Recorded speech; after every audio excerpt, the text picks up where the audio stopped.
ستړی مشه نازولو. دا حقیقت دی چې رښتیا څوک نشي پټولی او دا حقیقت دی چې د رښتیاو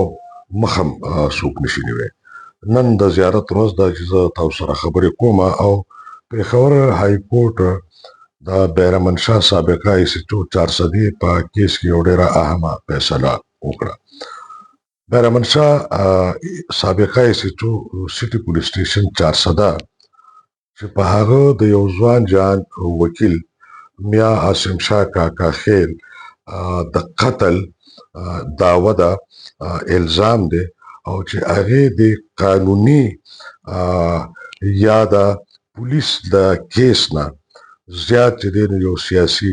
شکل اختیار کړی دی او د هغې په حواله باندې متضاد خبرې کیږي. د پولیس محکمې وینا یوه ده، د بیرمن شاه سابقه ایس ایچ او د ملګرو او د همدردو موافق یو دی او د شهید ځوانیمرګ وکیل د خاندان د میا خاندان چې دی د 400 او د هغې د ملګرو موقف چې دی نو هغه بدل دی، متضاد موقف دی په یو بل الزامات دي. دغه شان هغې یو ډېر دروند شکل اخیستی دی او ټول وکیلان چې دي نو هغه په اتفاق اتحاد چې دی نو د خپل ځوانیمرګ وکیل لپاره د مقتول خاندان سره ولاړ دي. جماعت اسلامي نور سیاسي جماعتونه او سیول سوسایټي چې ده هغه هم چې دی نو د شهید وکیل چې دی نو د هغه په مرسته ولاړه ده. خو بل خوا پولیس محکمه یا بیرمن شاه سابقه ایس ایچ او هم یوازې نه دی، د هغه دپاره هم اوازونه اوچتېږي. په دې دوران کې د وکیلانو یو ډېر زبردست اتفاق او اتحاد او یکجهتي مخې ته راغله چې د دې نه مخکې موږ نه وه لیدلې. په دغه شکل کې یو ډېر بې مثاله د هغې یو ورورولي قایمه شو. هغې دا فیصله وکړه چې چونکې زمونږه د وکیل شهادت شوی دی نو د بیرمن شاه ایس ایچ او سابقه دپاره به نومي وکیل چې دی په عدالت کې نه پیش کیږي او که چا دغه شانتې حرکت وکړ د هغې خلاف به کاروایي کیږي. دې سره سره وکیلانو یوه خبره وکړه د هغې منتخب بار کونسل چې دي چې په هره شعبه کې، په هره اداره کې، په هره محکمه کې، په هره پیشه کې ښه او خراب خلک وي. دغه شانتې په وکیلانو کې که زمونږه مثال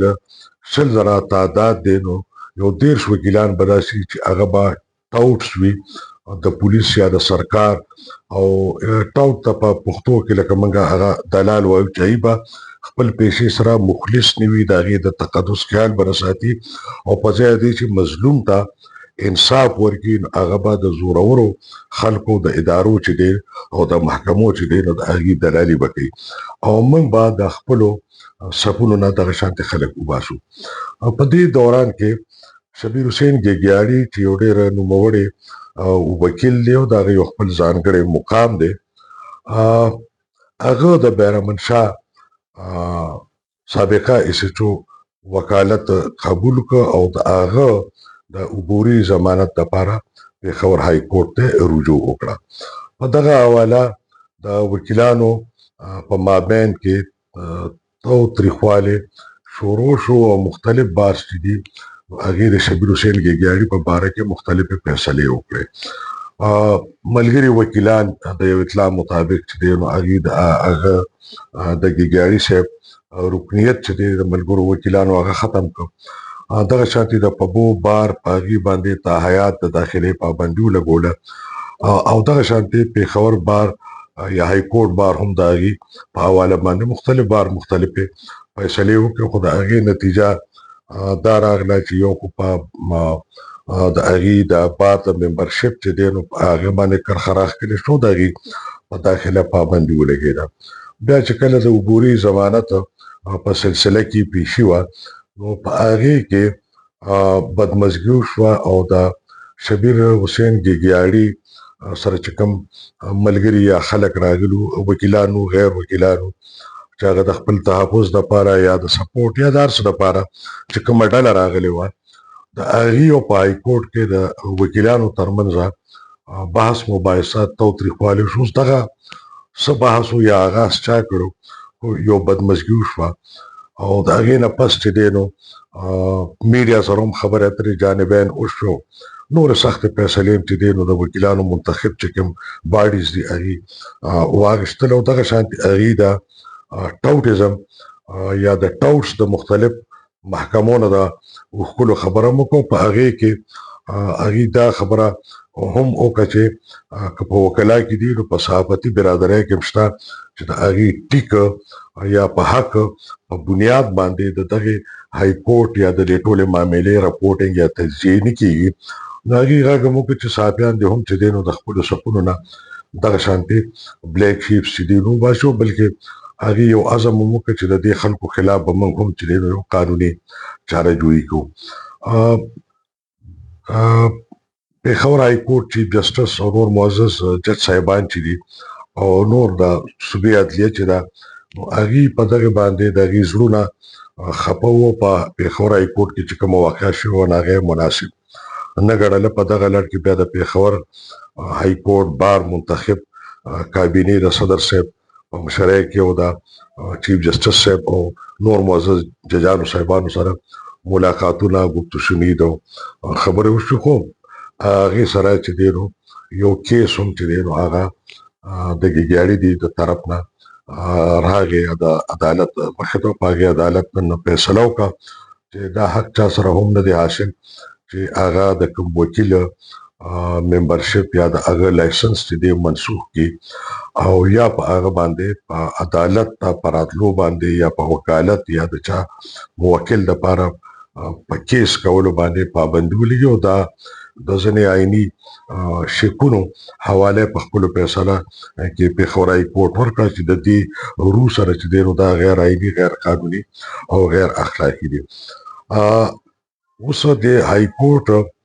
پېښور های کورټ چې کوم فیصله راغله نو یقینا زه د آئین او د قانون ماهر خو نه یم، خو اپیلیټ کورټ چې ورته وي سپریم کورټ وي یا د ریویو پیټیشن وي نو پېښور بار یا نور وکلا صاحبان د دغې فیصلې خلاف چې دی نو د اشکشویۍ دپاره یو عدالتي چاره جوړي چې دی هغه کولی شي او د دې فیصلې په نتیجه کې قانوني طور ګنجایش جوړیږي چې شبیر ګیګیاړي ایډوکیټ هم که د تیر د هغه د خفګانونو دي د هغې د ازالۍ لپاره یو قانوني عمل کړي نو هغه ته هم په قانون کې ګنجایش شته. زه دلته دوه خبرې کوم. یو خو دا ده چې وکیلان او موږ څه بدل خلک نه یو. زمونږ ملګري، زمونږ دوستان، زمونږ رشته دار، زمونږ کشران، زمونږ مشران د وکالت د مقدسې پیشې سره وابسته دي. موږ یو پښتانه یو. ما خو خصوصي طور وکلا سره دومره تعلق دی چې د عام ادارو یا د محکمو یا د پیشو په حواله زما ذاتي دوستان چې دی په وکلا کې ډېر زیات دي. کله چې د وکلا تحریک چلیده د چیف جسټس سابقه افتخار چودھری په لرې کولو باندې چې کله هغه مشرف لرې کړو په هغه وخت کې یو داسې تھنک ټانک و، یو داسې انفلوئنشل ګروپ و سیاسي او سماجي چې د ملګرو مابین زمونږ ډېرې زیاتې بحث مباحثه شوې وه. زمونږ دا یو تمنا وه که چېرته وکلا په سیاست کې راشي او وکلا پارلیمان ته راشي نو دلته به د آیین او د قانون بالادستي شي. دومره موږ هغه د یو ښه طرز حکمرانۍ او د آیین او د قانون د اهمیت دپاره وکلا چې دی زه هم ګڼم. د وکلا چې څومره اتفاق او اتحاد دی نو دا د ستاینې وړ دی او پکاره چې دا اتفاق او اتحاد نور مضبوط شي. کومې پورې چې د وکلا په دغه پیشه کې د ټاوټیزم یا د خرابو وکیلانو د لرکولو خبره ده، زه د دې مرسته کوم. دا ناسور وي، دا تور داغونه وي، دا لرکول د هرې شعبې د هرې پیشې نه پکار وي، خو د هغې څه قانوني، آئیني او اخلاقي او د جمع جرګې یو څه د هغې به یو پورم نه هغه چې وي نو لاره به هم وي. بل خبره دا ده چې